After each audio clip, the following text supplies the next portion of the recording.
Welcome back again. Today we want to look at financial accounting and preparation of financial statements for non-for-profit. Now, non-for-profit organizations are like NGOs. Some people call them NGOs. But for accounting purposes, for financial accounting purposes, is how these organizations work. Okay, is how these organizations work. Now, for financial accounting exam purposes and also for our learning, these non-for-profit are usually like they could be charity organization, they could be associations. For example, it's a football association, maybe it's a parents association, or it's an alumni association, and so on. Now, these non-for-profit organizations usually, yes, schools as well. Some schools are non-for-profit, some schools are actually for profit, but there are also hospitals that are also non-for-profit. So we have several examples, okay? We do have the several examples. Now, most of these organizations, because they are non-for-profit, they're not started for profit purposes. So the owners or the members are not in them to generate profit, but they are there to, of course, provide a service for charity, but also maybe to create positive change in community. So for example, we have an example here for this question. This is Mama Kabete organization, and it's a children's home. Okay. Now, because they are not created for profit, they have how they prepare their financial statements a bit different from a generic business. Okay. Now, where we have the cash book, and you know, a cash book is usually for profit entities. Where you have a cash book for profit entities, non-for-profit, we call it a receipts and payments account. We usually call it a receipts and payments account. We know the cash book records cash coming in on the debit side and cash going out on the credit side. The same thing with the non-for-profit. The receipt side records what is coming in. For example, we've received money from donors. We've received money from campaigns. Like, for example, or you have done, let's say, maybe a marathon and you've received some money, or you have received money from members. All that is recorded under receipts. And then payments, definitely, we understand that such an entity will have payments. So this is how a payments, receipt and payments account looks like. Very similar to a cash book, but for it, it's called a receipts and payments account. Now, the receipts and payments account does also not have like 2 columns, 3 columns. It's usually a single column, okay? It's usually a single column. And one thing that you also realize is that it also has balance brought down. This balance brought down is usually the money on, let's say, on your bank account. And it could also include the money also in cash. Maybe you deal in cash, you don't have a bank account. So it usually has a balance brought down, what you're starting with, okay? And then it usually also has a balance carried down of what you've remained with. Like I told you that the receipt side is receiving money that is coming in. As we can see, we have volunteers' contributions coming through. We have cash sales coming through. We have cash from accounts receivable. We have membership fees. We have grants income, and so on. Now, when you see the thing called cash sales, you should be curious to ask yourself and say, this is a non-for-profit. Then, are they making sales? Now, it is very common for non-for-profit for them to get an income generating project. Now, if it's, for example, a children's home, we can see that they are also running a bookshop as a business. Now, these businesses that they do start are to help them meet their costs. Them not being for profit doesn't mean they don't have expenses. They also have expenses that they have to pay for. So they also need to basically be able to run a business on the side. Now, this business in accounting, we take it as more of like the way would handle a private business. And you're going to see even when we are preparing financial statements for it, for the bookshop in this case, you'll see how that comes through. So we've seen how the receipts and payments account looks like, and then the payments, as you can see, whatever is paid out, utilities, bookshop adverts, insurance, stationery, and so on. Anything that is to do with money moving out is actually on this side. So that is what happens in terms of the differences between the profit and non-for-profit. Now, similarly, we have what we call the profit and loss account, profit or loss account. Sometimes you might also call it income statement, okay? You can also call this income statement. So for businesses that are private in nature, we have the income statements or profit or loss accounts. Now, for non-for-profit, we have what we call income and expenditure account. We have income and expenditure account. Now, we know that profit loss account definitely looks at your revenue and then goes to look at your expenses and then gives you profit. Are we together? Now, for income and expenditure, in this case, we'll have incomes, we will have our expenditure, and then the next thing that we'll have is a deficit. We have a deficit or surplus, okay? Or surplus. Sometimes they may call it income over expenditure, excess of income over expenditure. Are we together? But the surplus and deficit can also work. So that is one of the other differences between the profit and non-for-profit. Now, in the same way, where you have for-profit businesses, where we have what we call capital. In this case, we call it accumulated fund. Here we call it accumulated fund, okay? The other is in terms of differences. Now, like I said, non-for-profit, although they're non-for-profit, they will always have a profit business. Most of the questions that will come through will have a profit business. Now, what happens is we do prepare a trading account, okay, for the profit business. We prepare a trading account for the profit business. Of course, the P and slash P and L for the profit business to determine the profits from that business.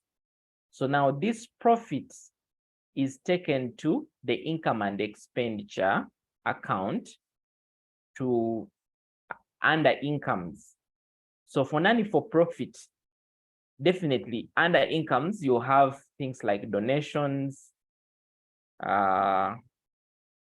you have things like membership fees,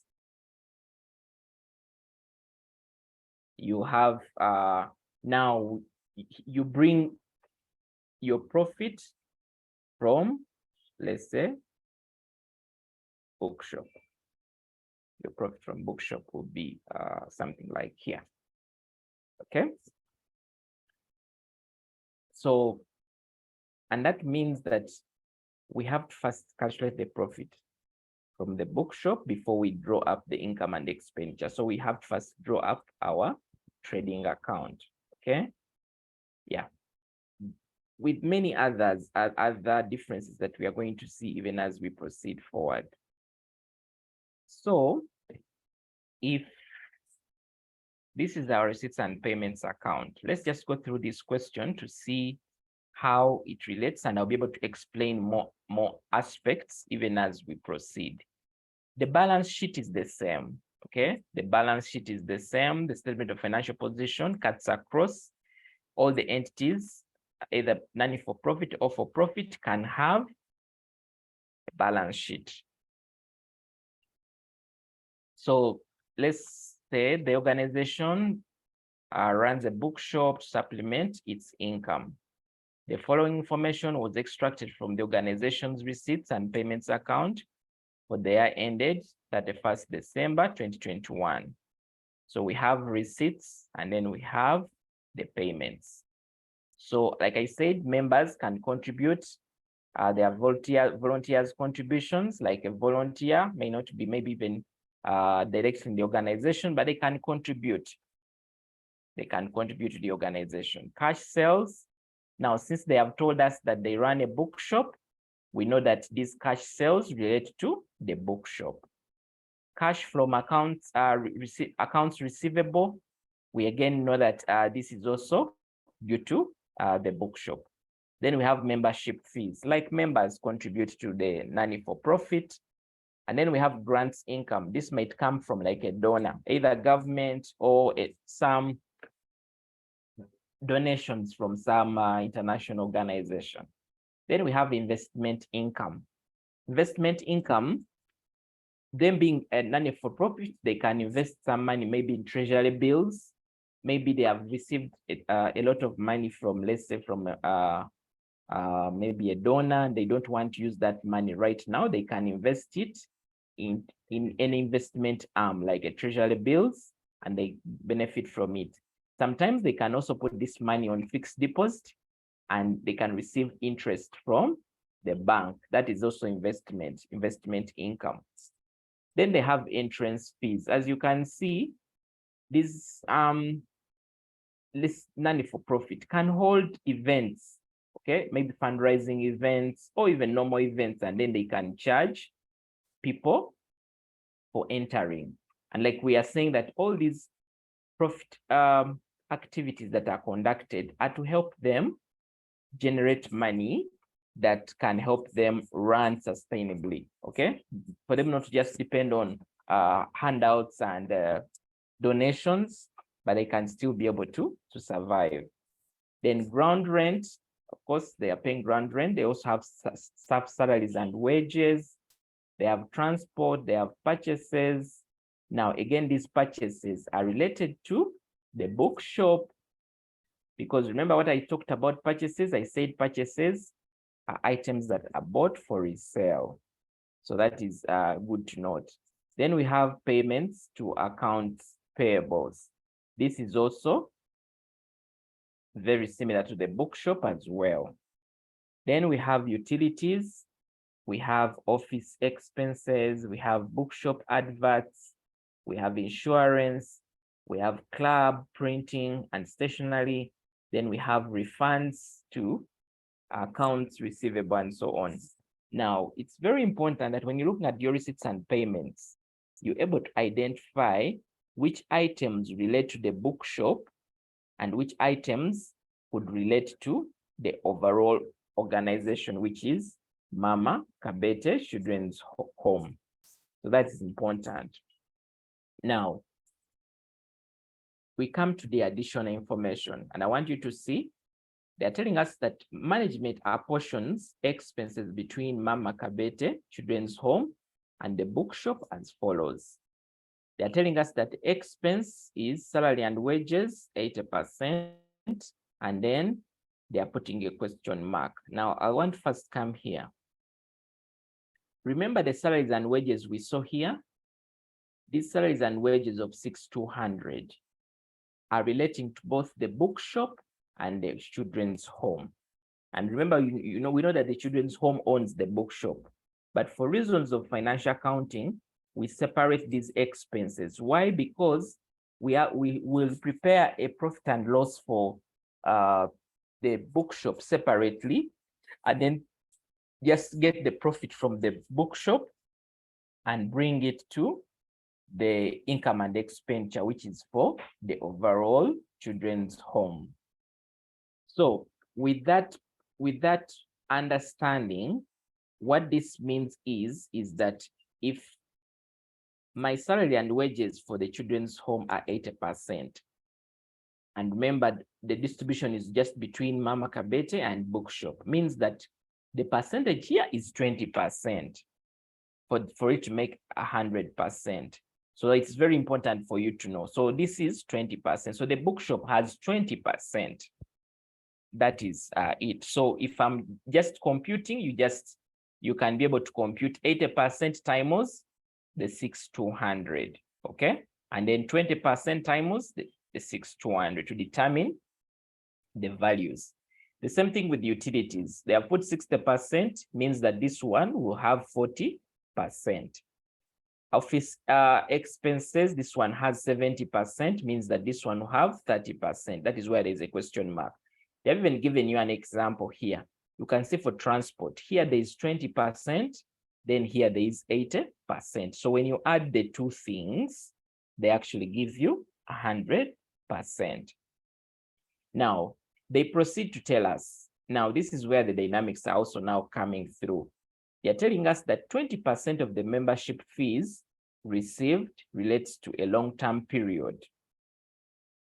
Now, one of the common things with non-for-profit is that their membership fees, some of them are annual membership fees, some of them we call them lifetime membership fees or long-term membership fees.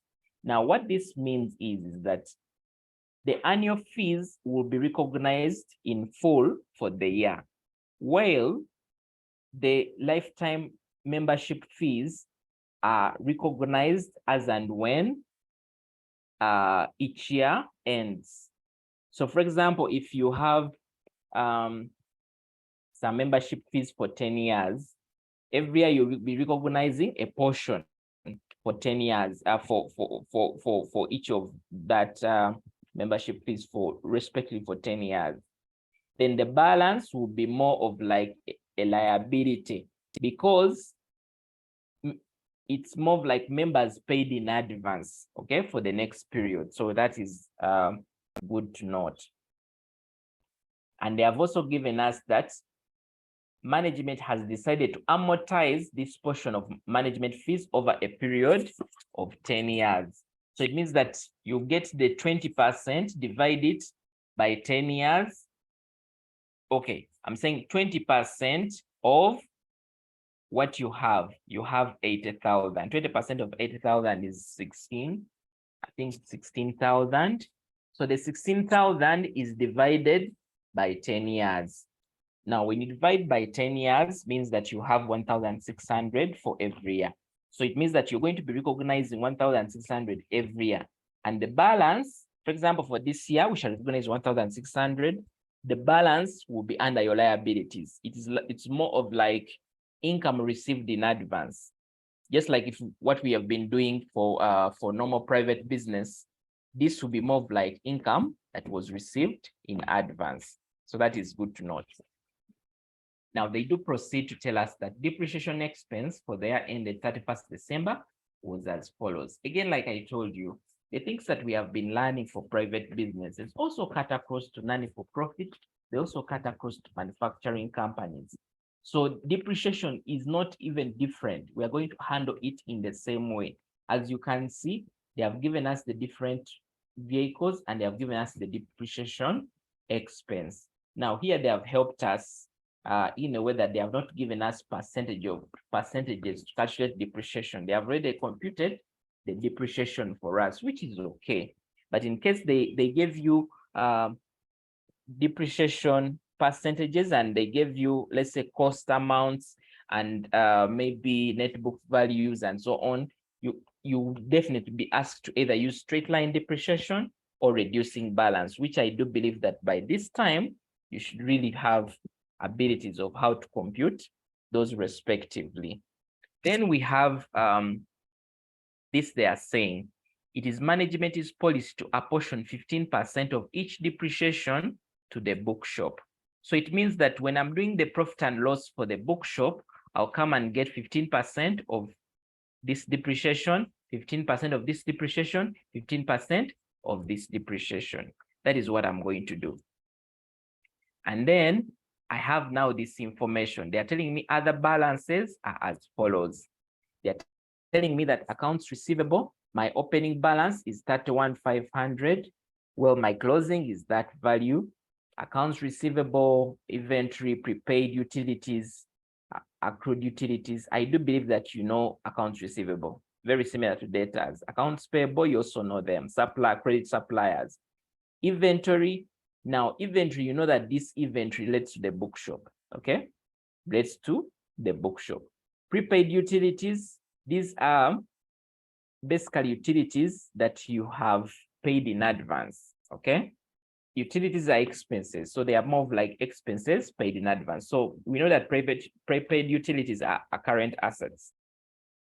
Even in this case, they also happen. So all these terms, the way they are, this general accounting, the knowledge cuts across all these entities.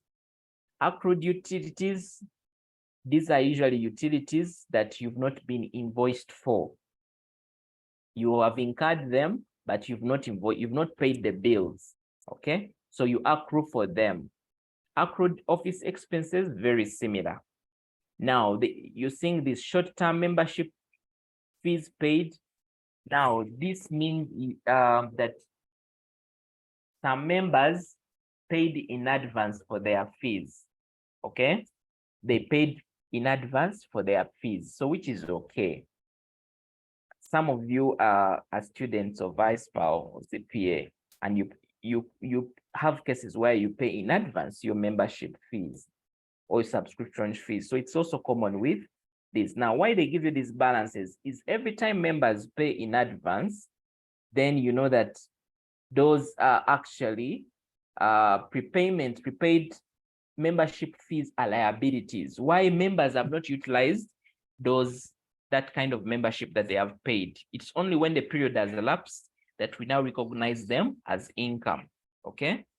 We know that membership fees here is income to the nanny for profit. Then we have what we call short-term membership fees accrued. Usually, sometimes for some questions, the examiner, instead of using short-term membership fees, they call it subscription fees. So just take note of those differences or similarities. So accrued, these are members who have not paid, and means that they will pay after. But for you as a business, as a non-for-profit, you want to recognize this income because these are members. It's just like you're a member, you're a student of CPA. So you already attached to the institute. So you have to pay this membership, okay? So if you finished a year and you're already a member, we know that those fees, you'll pay them in the next year. So we have to recognize them. And that is what we call accruing them. They have also given us the motor vehicle at book value, and they have put question marks here. Now, what this means is that, remember, this is the start of the year, 1st January. These are net book values because I've told you these are balances. So if motor vehicle at book value was 112, what would its value be here? It is just basically this value minus the depreciation for the period. Which depreciation they gave us? They gave us this information. They have told us that motor vehicle depreciated 37,500 for the period between for their ending 31st December 2021. So you can easily be able to capture that. They have also told us equipment, the same thing. They have also given us that. Furniture, they have also told us, okay? You can see here, motor vehicle, equipment, furniture, they have given us. Now, the examiner is very bright. They have also put land, 120, and they put a question mark. Now, yours is to know that land does not depreciate. And if it does not depreciate, whatever value it is at 120 here, it will definitely be 120 even here. So you can see we are even answering the question marks. The examiner does not mean that where there's a question mark, you go and answer, but they know that when you're going to prepare what they have asked you here, you will definitely need these values. Because if you're doing whatever you're going to do, you definitely need to get these values. So yours is to concentrate on what they have asked for here. Then they are telling you that accumulated fund as at 1st January 2021 was 376,075. That. Now, what this means is that about the question marks. The question marks are just for you to be able to determine these values, because you will definitely use them in your calculations here. So it doesn't mean that you're going to rewrite this question and answer the question marks. What the examiner is requiring you is here. So when you're doing this information, you will definitely need some of this information. So that is what it's meaning. So it's not that the examiner expects you to put values here. Of course, in your workings, you will include them, but you're not going to do a separate response and say, question 1, it should be like this, okay? What they require you is this. The examiner putting a question mark is saying, I'm not providing you with this information because I know you know, or I know that you'll be able to compute it yourself. So they're asking us, prepare for Mama Kabete Children's Home for their ended 31st December, a profit and loss. Now, this profit and loss, like I told you, Mama Kabete is a nanny for profit. A nanny for profit, what they prepare for them is income and expenditure. The reason why the examiner has mentioned the profit or loss is because they know that Mama Kabete is holding a bookshop. And that bookshop, we have to prepare for it a statement of profit and loss. Okay? So what I'm going to do is I'm going to come here.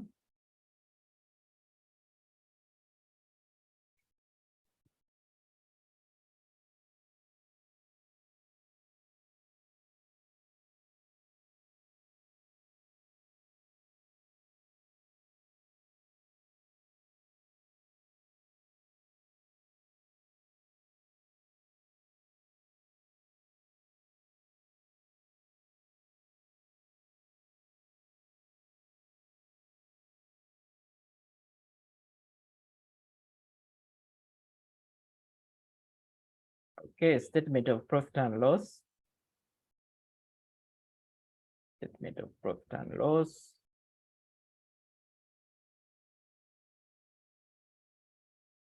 This is for the bookshop.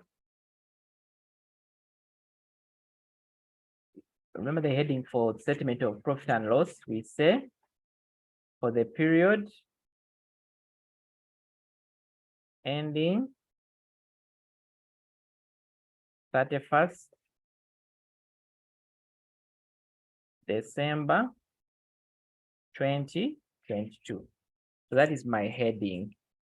Now, of course, we know that whenever you're preparing your statement of profit and loss for a trading business, which is the bookshop, we usually start with our sales. Okay? We usually start with our sales. I'm going to put my amounts. I'll just leverage on what do I have here. My amounts, the examiner is doing amounts in thousands. So I also just work in thousands, just to be correlate. So I'll put amounts are thousands there.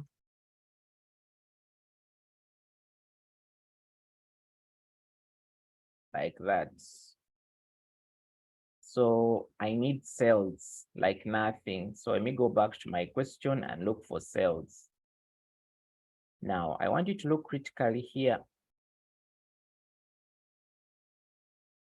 Here, they have given me cash sales. But remember, this entity also has receivables, the people that it sells to on credit. Okay, so I cannot just pick this cash sales. I have to also determine the credit sales, and then I'll combine the two things together.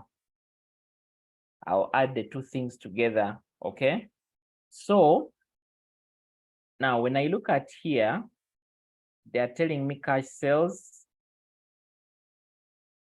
Definitely, I don't expect to see credit sales here, but what I'm just able to see here is cash from accounts receivables. Okay, that is what I'm able to see. Now, when I look through this information, the other thing that I see that is on could be related to sales are just these balances of 31,500 and 18,200. Now, what does this mean? It means that we are going to leverage on control accounts to determine our sales value. So you can see that control accounts are actually coming into play here. So you're going to see me do my working here. So workings.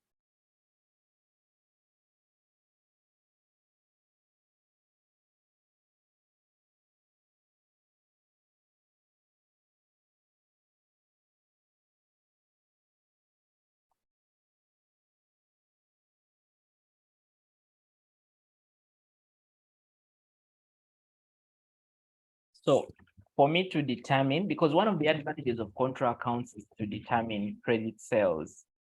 So for me to determine credit sales, I'm going to draw up a sales ledger control account.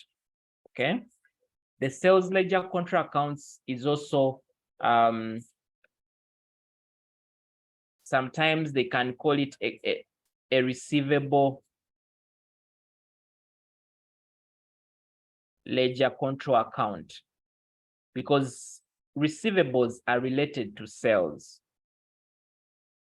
So sometimes it can be called that interchangeably. Okay.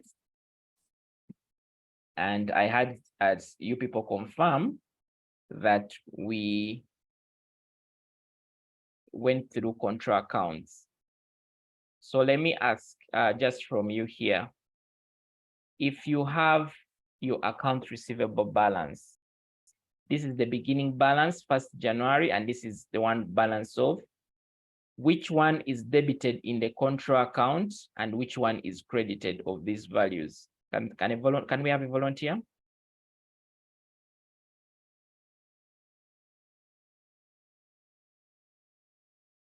Somebody was going through control accounts.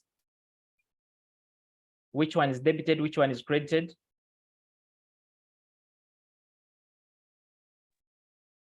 Hello. Yes, please. The opening balance at 1st January is debited. Okay, And the closing balance. Why do we debit? Being a receivable. Being a receivable, it is opening up there. The debit side.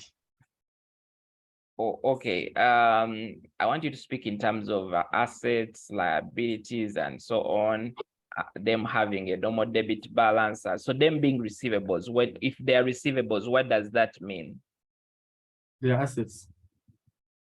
And what happens with assets? The We have a normal debit balance. They have a normal debit balance. Okay. Yes. Thanks for trying. Is there anyone anyone else with a different answer?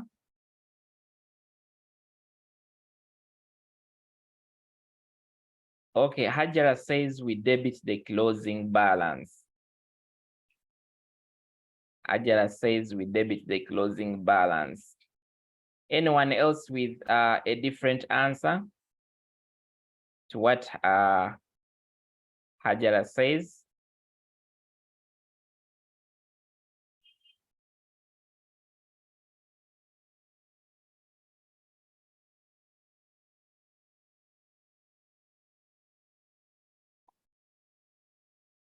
What about other people? What are they saying? Hello, may I think also debit the closing balance? Why? Because it is an asset, and we say that when assets are reducing, we debit those assets. So you're saying what are you saying we do? You're saying we debit? The closing balance. We debit the closing balance. Yes. And then what we do with the opening balance? The opening balance, we credit it. Why do we credit the opening balance?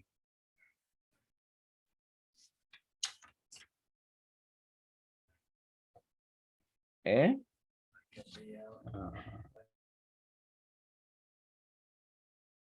Why do we?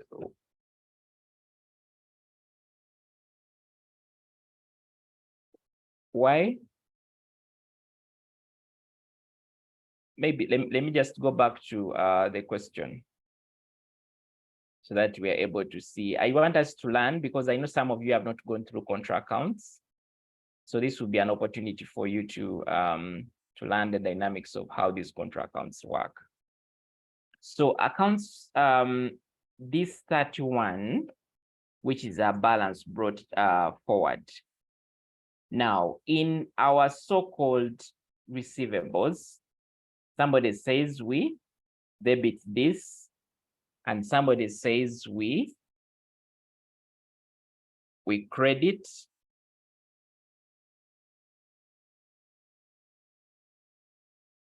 okay. This, let me call this carried down, and this balance brought down. So our balance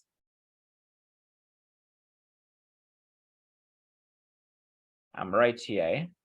Somebody says we debit this, and then we credit with the other value, which is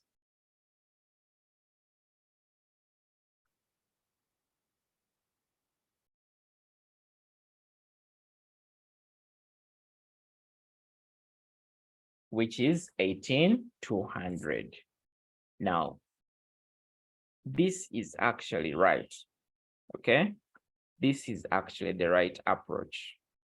Why? Because we know that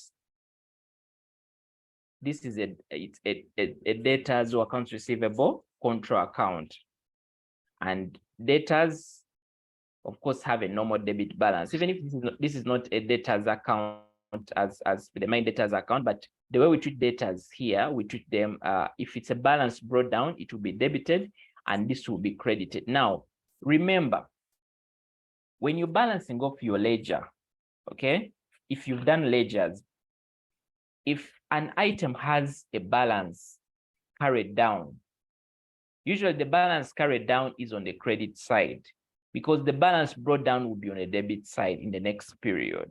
So that is how it does happen. So it's not by surprise that we are seeing this balance carried down for the period end, because this means that your receivables had a credit balance carried down on the credit and then the balance brought down on the debit side, which is the normal way of how receivables operate. Now, after you've input these balances, I usually ask myself, whatever increases this balance that you've started with is included here. And whatever reduces the opening balance is put on the credit side. So let me ask, if you've started with 31,500 as the people that you demand, your debtors, what could increase this? What could increase this value? Hey, What? credit sales. First and Yes, foremost. brilliant. So credit sales could increase this value, okay? And what could reduce this? Any payments and the discounts. True. So any payments would reduce this value. Are we together? Now, yours is to go back to your information. Back to the question that we have at hand, and look out for information that reduces and information that increases, and capture it on the respective sides. So when you come back to our receipts and payments account here, realize something, that we had cash sales, but also had cash from accounts receivables. Now, cash from accounts receivables means that the people we demanded previously are now paying us. So it means that this value is actually going to come here. Is that right? For those that are following?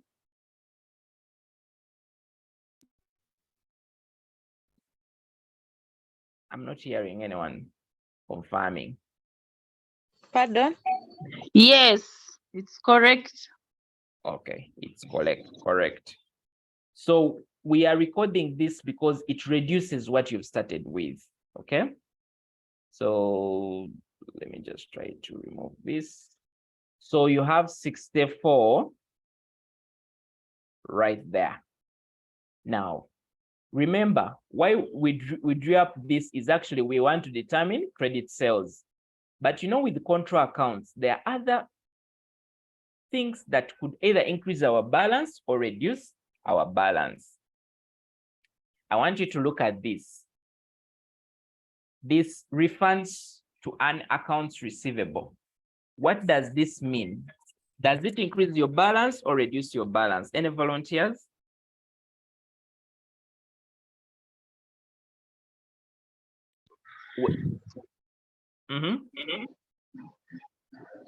It reduces our balance. Another one to try, but let me also just explain something. Increases the balance. It does what? Increases the balance. Okay, let me just try to explain this. If you have somebody you demand, okay, let's say maybe we demand you 100,000. Okay, maybe you are supposed to pay 200,000, but you paid 100,000, so you have a balance of 100,000. And you reach out to us and say, guys, I have a challenge. The money I gave you, the 100,000 I gave you earlier on, I want you to just give me back like a 50,000. Then I'll pay you later on. You get to realize that because you had paid us 100 and you had made with 100, if we are refunding you a 50,000, okay, means that your value is now going to increase. Your balance will now be 150 instead of 100,000. So ideally, a refund increases your balance. So refunds will be recorded on this side.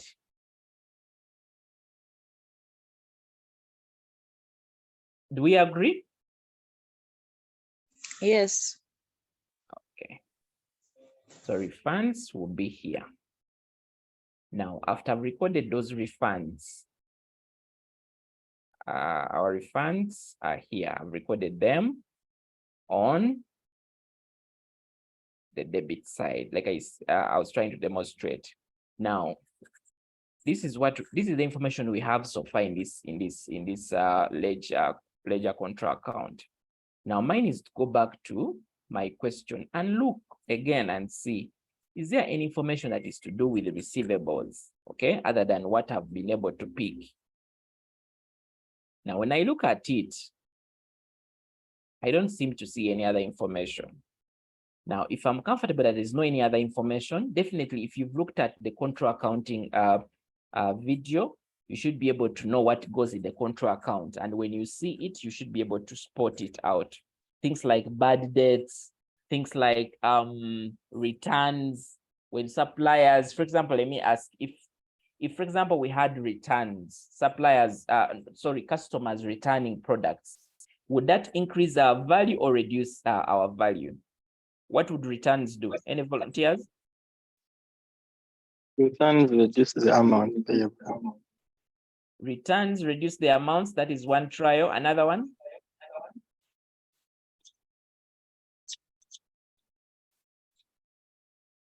Definitely, returns do reduce the amount, because if you are demanding me, if I was demanding 31,500 and some customers return some of their goods, then that means that I'm going to reduce my balance. So very good for those that have tried. So after I've exhausted everything that should go in this account, I now come and balance off. Definitely the control account has to balance. The total here has to add up to the total here. As we can see here, we have 82,800. Here we have 33,500. Now, what that means is that the balancing figure is going to give us our credit sales, because credit sales, remember, we don't have a value here. But whenever we have a control account, we shall definitely have, every time we have a sales ledger control account, we shall always have credit sales. So the balancing figure is usually the credit sales. So this same value should actually be the total here. So the difference between my difference between 82,800 minus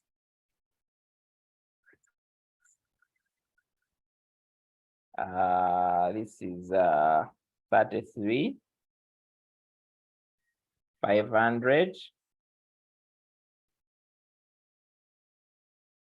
gives me 49,300. Are you getting a similar value there? 49,300. So I'll just copy that and put it there. So this is my credit sales. Okay, this is my credit sales. Now this means that my total sales will be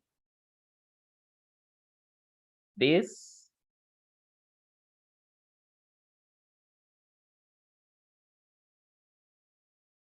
just put it here, will be the cash sales, will be the credit sales. These are credit sales plus the cash sales.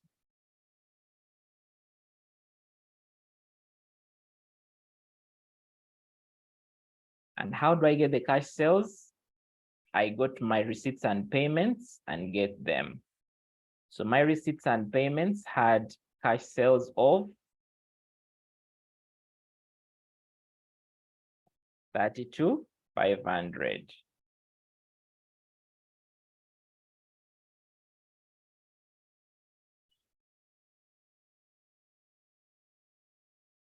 So that is what I have.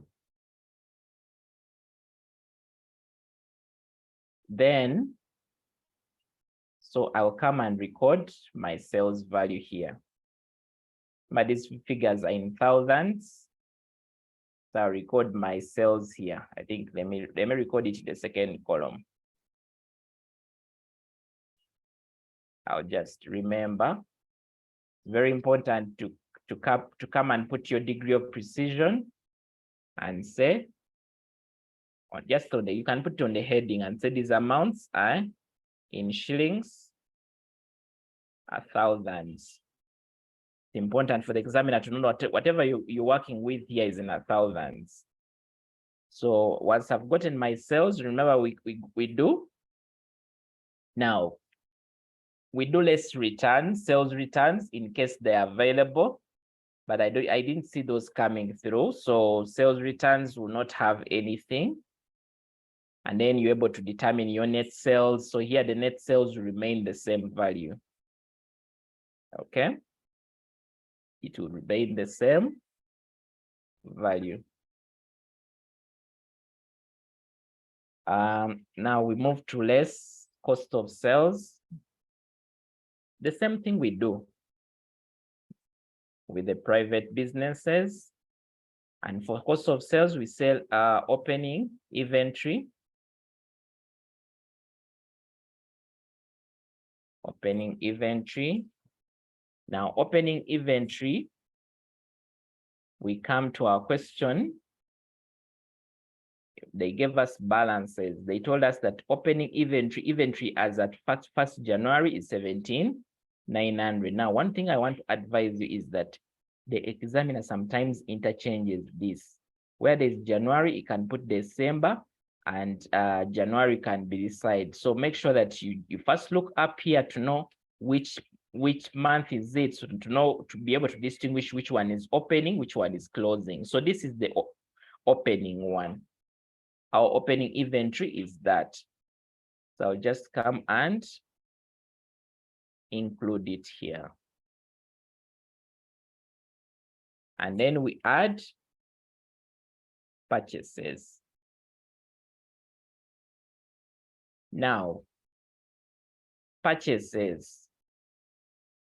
Yours is to ask yourself, did the examiner give me my purchases? Yes, we have a purchases figure here, but, and I want you to listen very well here. This is the receipts and payments. Receipts and payments are like cash books. Now, cash books record only cash purchases and cash sales. The same thing with receipts and payments. So when you see this 45,000 here, you don't jubilate and say, I have the purchases, so I don't have to compute it. No, because you have things like payments to accounts payables. And even when you come to your balances, you have accounts payable values. So it means that this 45 that you have in the receipts and payments are only those purchases that were paid using cash. But that is not all, because you have credit purchases. So what I'm going to do to determine my credit purchases, I'm going to draw up what I'm going to call my purchases control account, or purchases ledger control account. So this one will be called a purchases ledger control account, and this one we call it accounts payable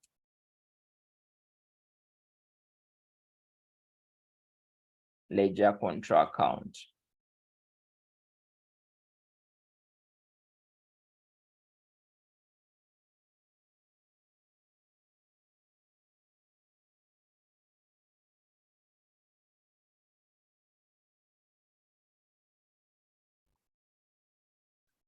So now that you've gotten an idea from the sales ledger control account, you know very well that when it comes to these balances, of accounts payable, because now here for that account, we use accounts payable. When it comes to these balances, this opening balance will be credited. You just do the reverse of what you did the other side. So I'll just come here and say, this is 1st January 2022. I'll say balance brought down is that value, okay? And I'll now record my balance carried down. I usually record it down because that's how we balance off accounts. We usually record them down. Balance carried down. So balance carried down is 13,500.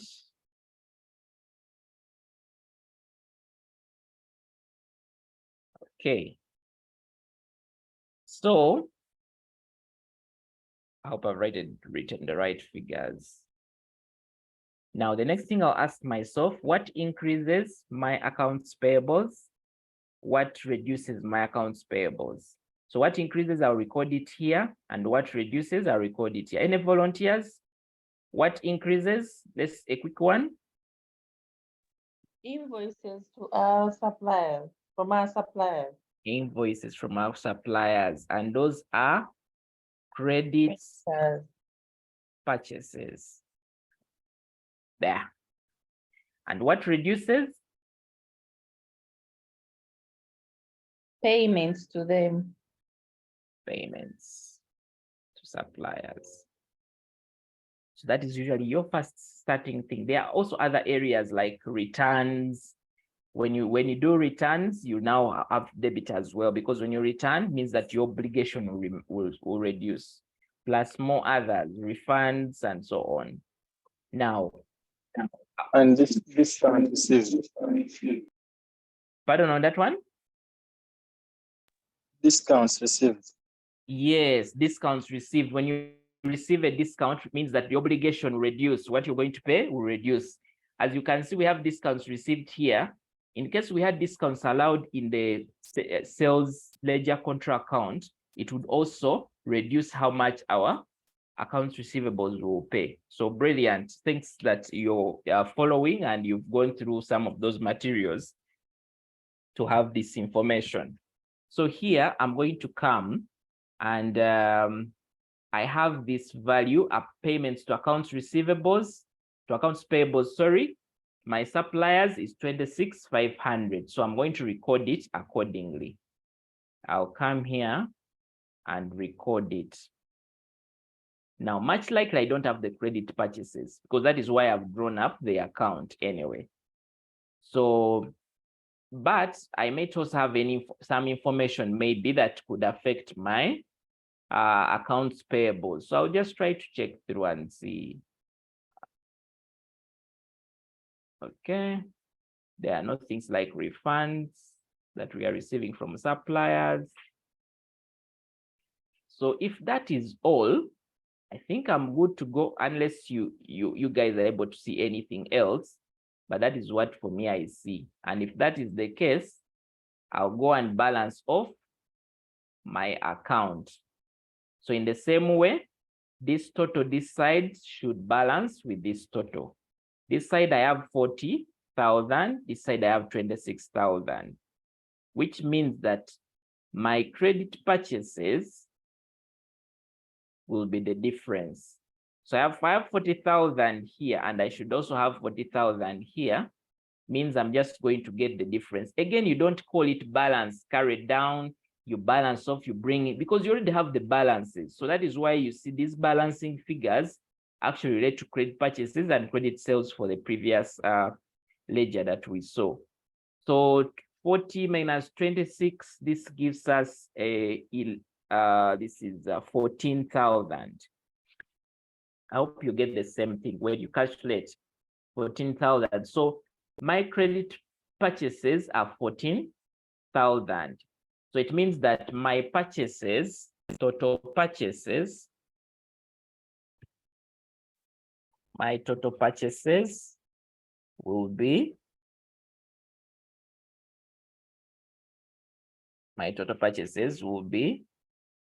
the cash purchases and then the credit purchases. So I will have credit purchases here, And then my cash purchases, I'll go to this receipts and payments account.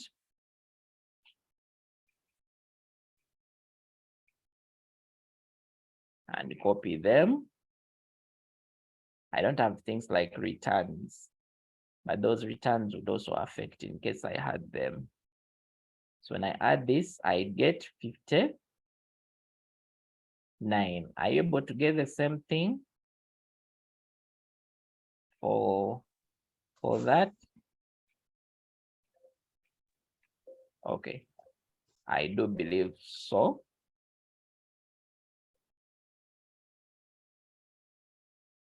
So if that is the case, I'll copy. Now, this is working too. This is working. Now it's important that you reference your workings, so that the examiner knows where you have gotten the values. This is working too. So when you come here, make sure that you tell the examiner that this is working, 1, and tell the examiner here and say this is working, 2. So they'll be able to look for the workings and relate your answers. So I'm going to have gotten 59,000.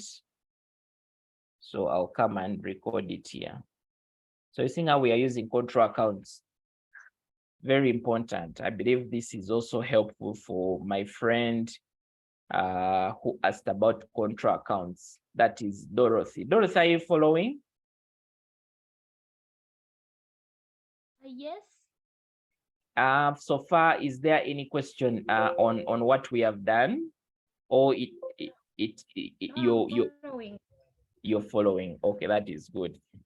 So add purchases less closing stock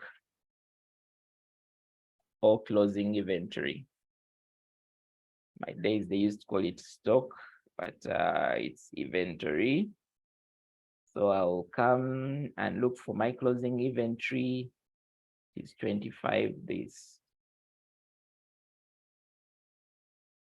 So I have that there. Okay.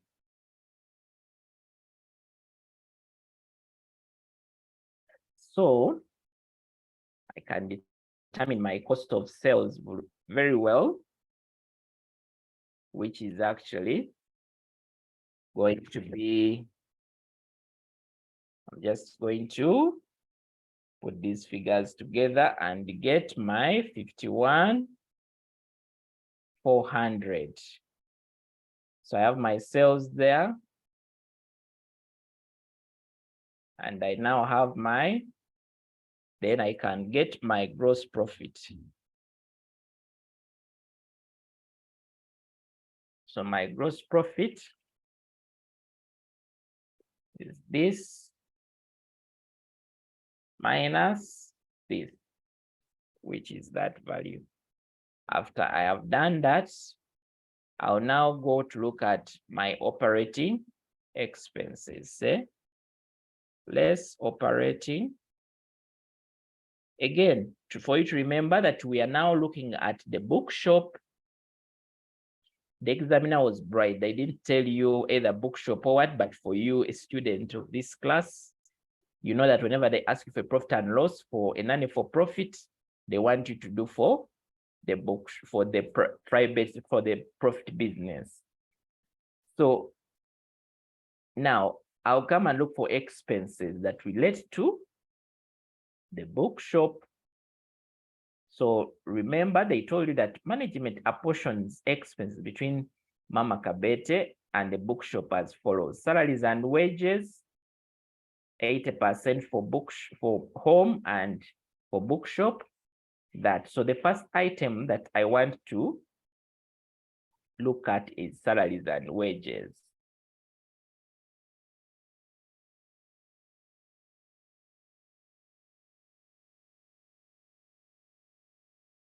Now, I need to determine what is my value for salaries and wages. So they have given me 6,200. But I know that this was what was paid.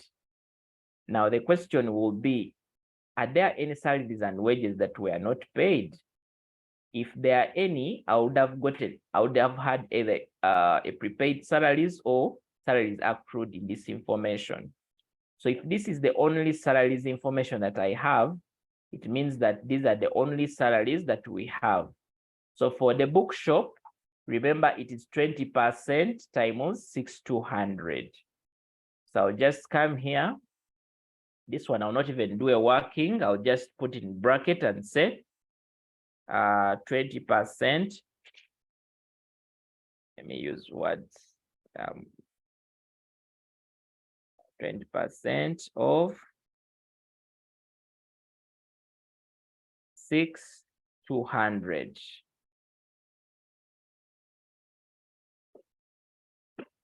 So you can calculate 20%. 20%, 0.2 times 6,200.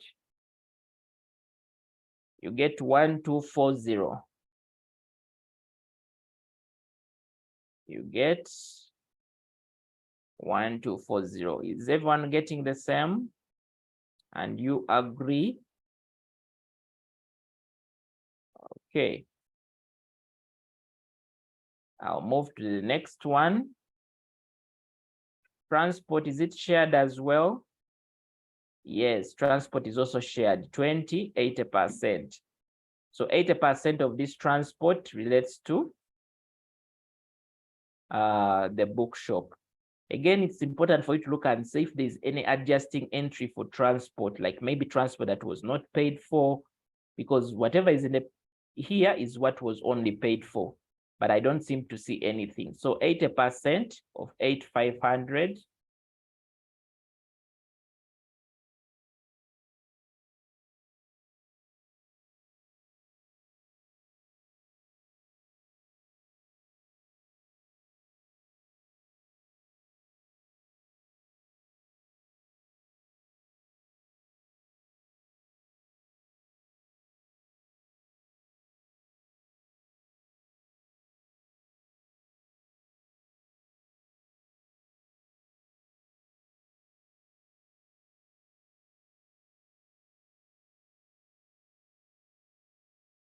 %, of 8,500 on your calculators gives us 6,800.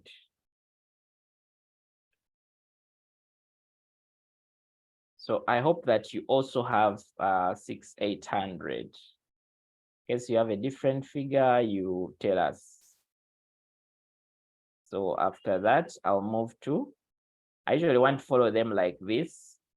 Purchases, not expenses. This one we've utilized it. Now let's look at utilities.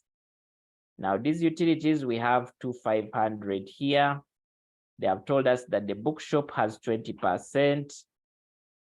Now these utilities have dynamics. You also have balancing figures. You have prepaid utilities, you have accrued utilities.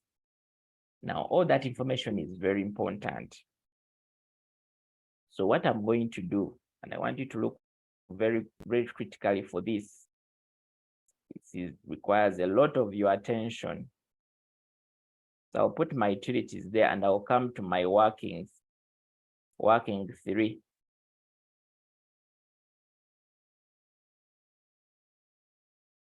Now, since I have many adjusting entries for utilities, I'll need to draw up a utilities account.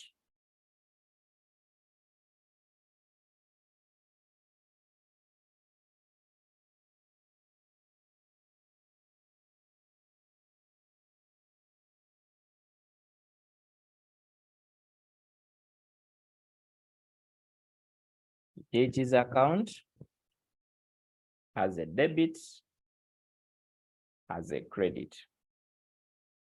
Now, look what I'm going to do. Now, utilities, prepaid utilities are assets. the balance brought down for prepaid utilities will be on the debit side in that account I've done.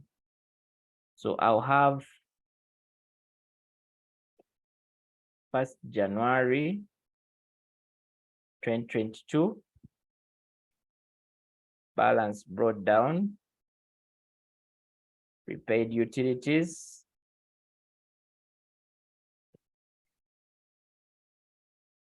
I'll record my amount of 1,200. Okay. I hope that you are following.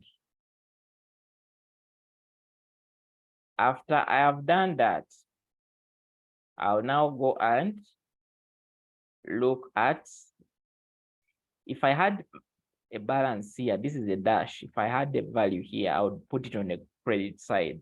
But since I don't have, I'll move to the next one. Now, accrued utilities. Balance brought down.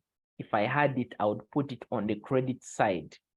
Opposite side of what I've done by this, because accrued utilities are liabilities. So their opening balance are on the credit side. So I'll put it on the credit side. But then I have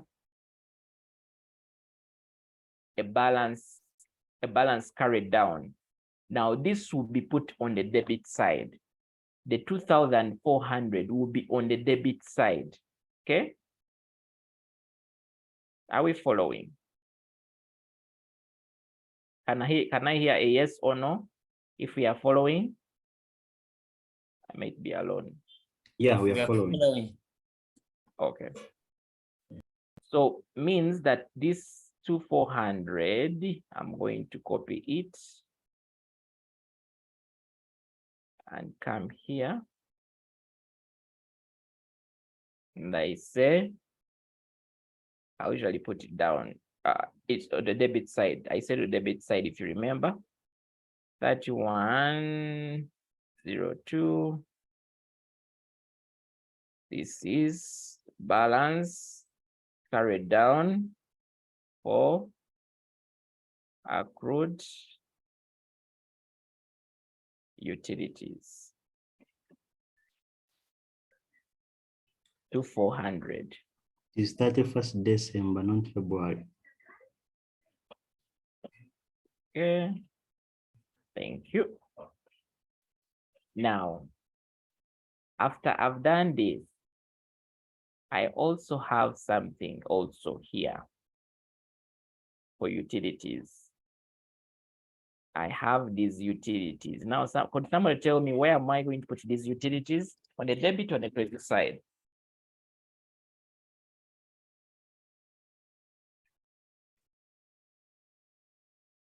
Any quick answer? On the debit side.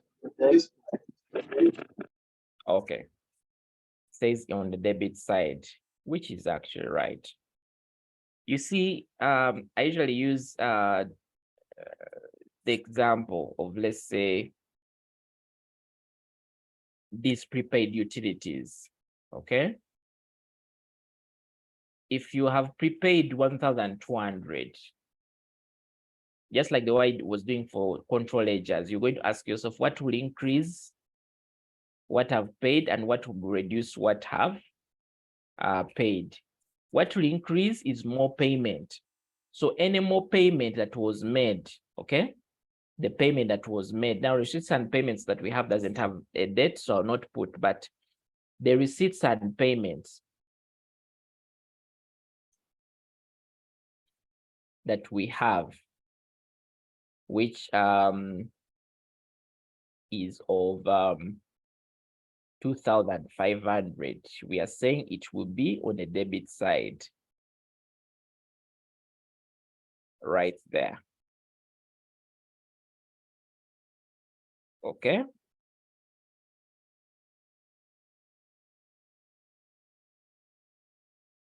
Now, and remember, this is a general utilities account. These utilities relate to both. Okay. Now, After you've input all details to do with utilities, the same way you do is come and balance off.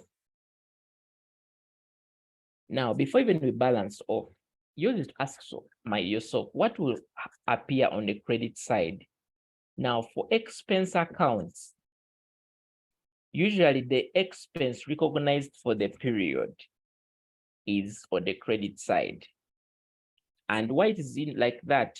These are prepaid utilities. You just ask yourself, what can reduce my prepaid utilities?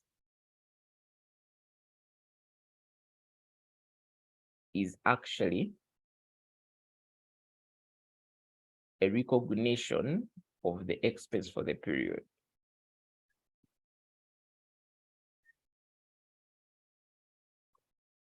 So I'll just put this figure here.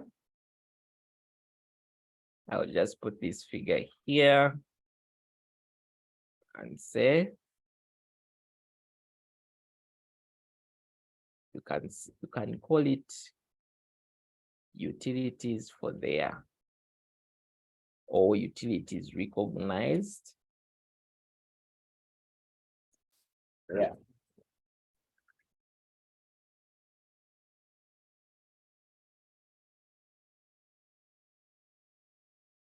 So the utilities recognized for the year is actually, it is the 6,100.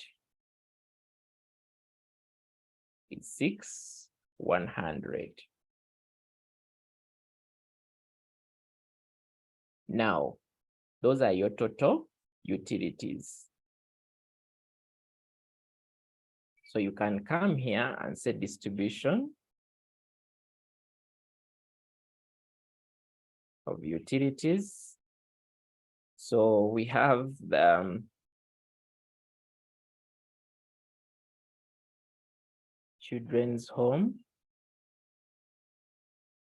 and then we have the bookshop.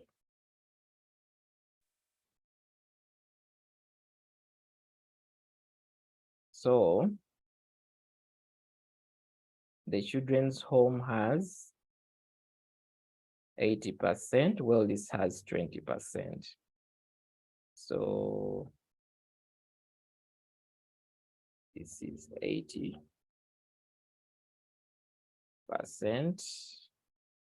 Well, this has 20%. Okay. So what means I'm going to multiply 80% times 6,1 that. So 0.8 times 6,100 gives me 4,880. 4,880, and 20% times 6,100 gives me 1,220. So that is what I have. So in my profit and loss, I'll pick this. So I'll come here and say utilities, this value.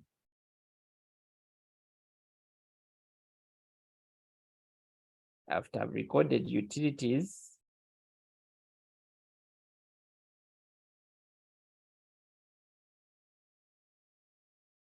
I'll now go back to my question and look for the next expense. Now, office expenses, they have told me it's 1,750. I realize that also have adjusting Yes, sir. entries on office expenses. Yes, proceed with your question. I've seen the percentage for utility different there. It is 60, 60. 60 and Okay. okay. Thank you. So we can just try to correct that. So this is 60, you're right. 60. Okay, 60 is for bookshop, is that right? And then for children's home, we have 40. Mm.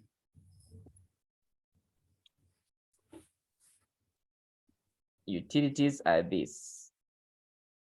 So very good that you were attentive there.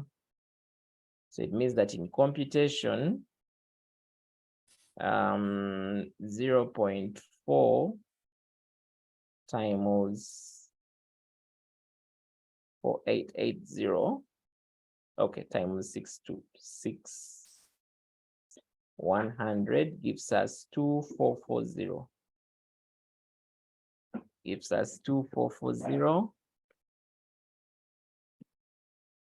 and 60%, 0.6 times 100 gives us 3660.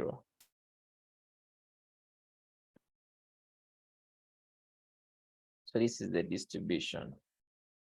Okay, so I'll just copy this and bring here. So that is the right figure. So let's do office expense. Office expenses. They're telling us 70 and then 30%. But these office expenses also have adjusting entries. So you just run to do the account. And that would be office expenses account.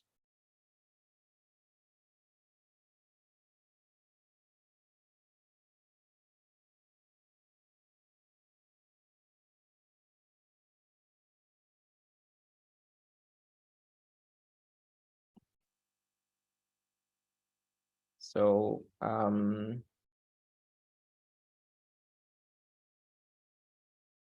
we have accrued. So since this is accrued, these are liabilities. The balancing figure will be on the credit side. So you come here, say balance, brought down is that. Then this will be on the debit side, the balance carried down. So you say balance carried down is this. What increases, what reduces? Remember we said that anything in the receipts and payments is debited. So I'll just go to my receipts and payments and pick that value that is there. Payments for office expenses is 1750. So I'll just come here, say receipts,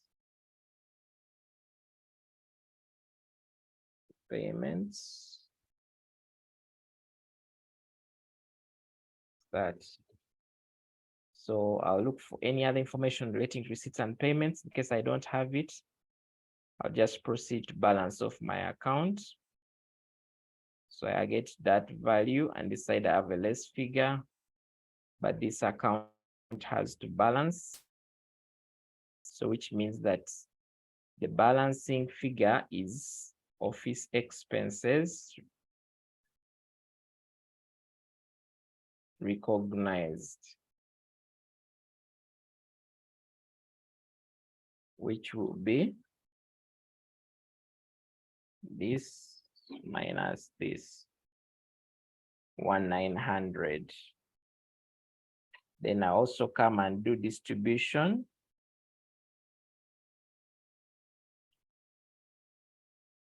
Of office expenses. Remember we had was it a 70 and 30? 70 and 30.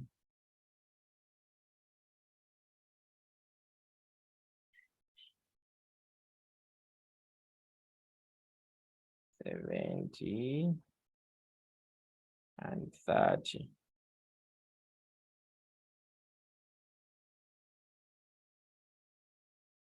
$70 and 30.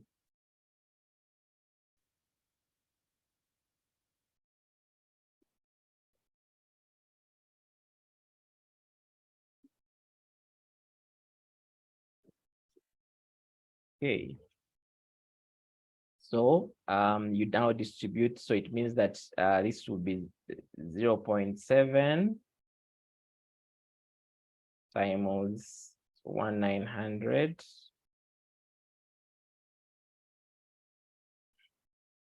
which gives me that. Then 30%, 0.3 times 1,900 gives me 570.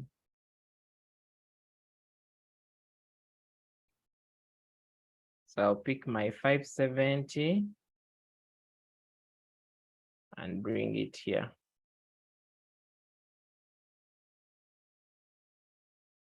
And call it office expenses.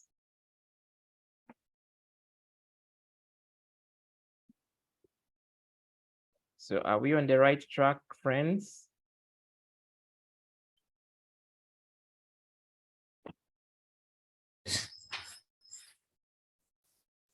Are we following?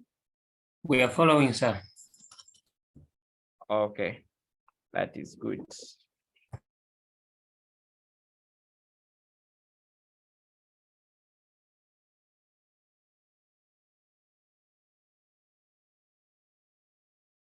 All right, let's finish. So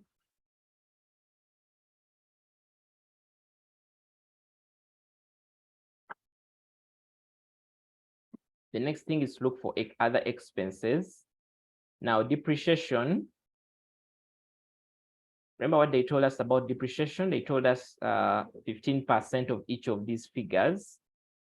So you just get this depreciation and get 15% of each of them.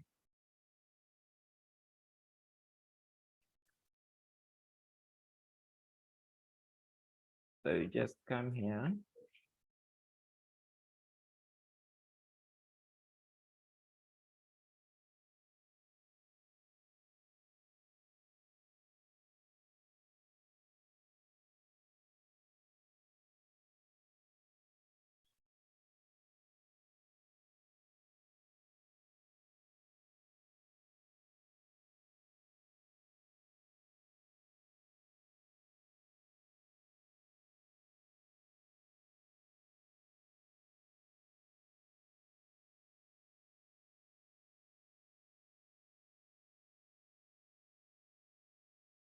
Can somebody compute and give me the figures?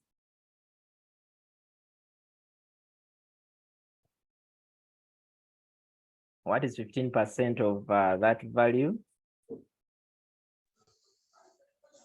5,625. 5,625. What about the next one?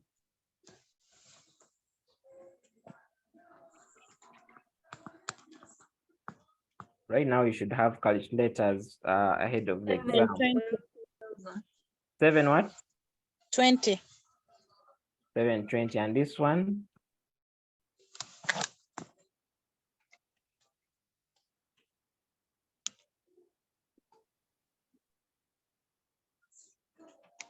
$9,000, which is 900. 90. 90. Yeah. Okay. I hope all of you get the same figures, those that are also calculating the same figures. Okay, if that is right. Now, the next thing we do is we try out and see if there are also if there are any other expenses relating to this entity. So when you come here, there are also others that don't have additional information. For example, book advert. So this one, I'll take it the way it is. Book advert is automatically for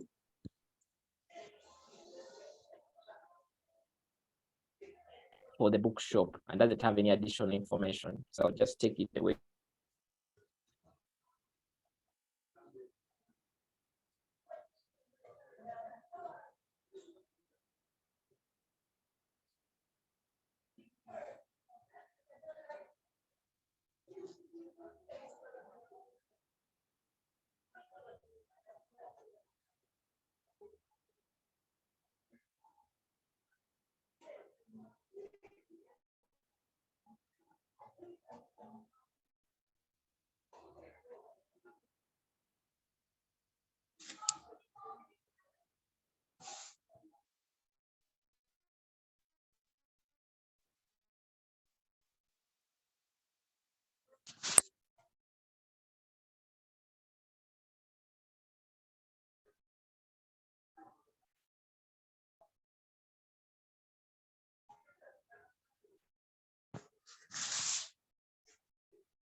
Sorry, friends, my PC logged me out, but we're saying book adverts, that one we just record it directly because it relates specifically the bookshop.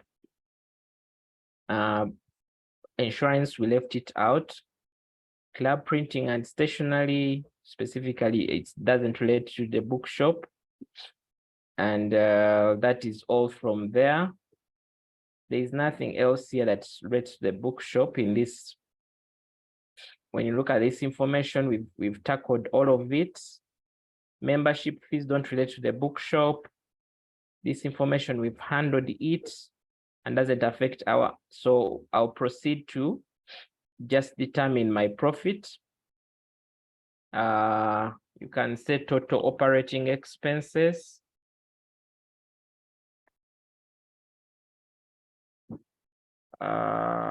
When you get summation of this is 22.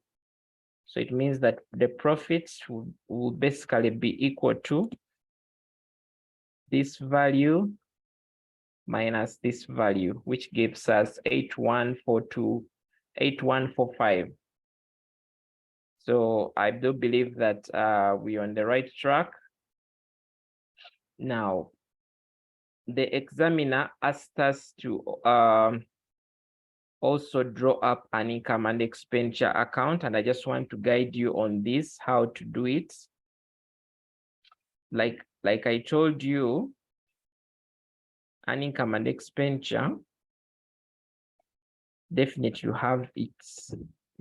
you have a heading, Mama Kabete, Children's Home, income and expenditure account. This is for the period ending 31st December 2022. You have your incomes, and then you have your expenses, or you call them expenditures. You also have like, you can just include these zeros, the degree of precision, can include them here. So your role is to just go here and look for the incomes and expenses. Incomes are usually here. Like you can see, volunteers' contribution is this value. Now, usually, if you look at an item here and see if there is any additional information affecting it. If there is no additional information affecting an item, just move it directly into your income and expenditure. So I'll come and record that income here.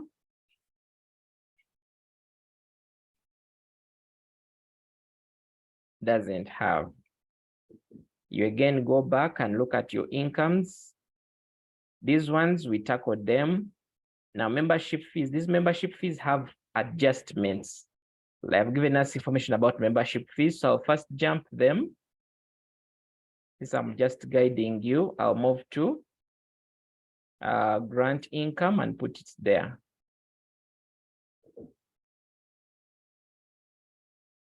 And when you have like limited time, maybe you're doing this question as your last question and there is already limited time, you can be able to also do the same. First, consider those things that you're just inputting, because definitely the examiner is going to mark entries.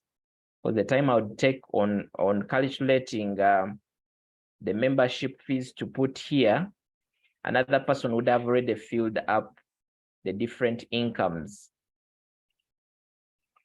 So entrance fees is also an income, and I didn't remember seeing an adjusting entry on them, but you correct me.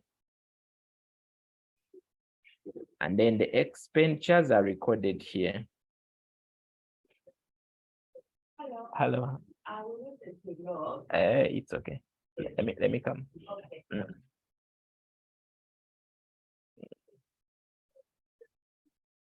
Let me come. So friends, I want so you look out for the incomes and expenses, and then we put it accordingly. I'll have to cut this short, and you'll help me to complete it and share your response with the WhatsApp group.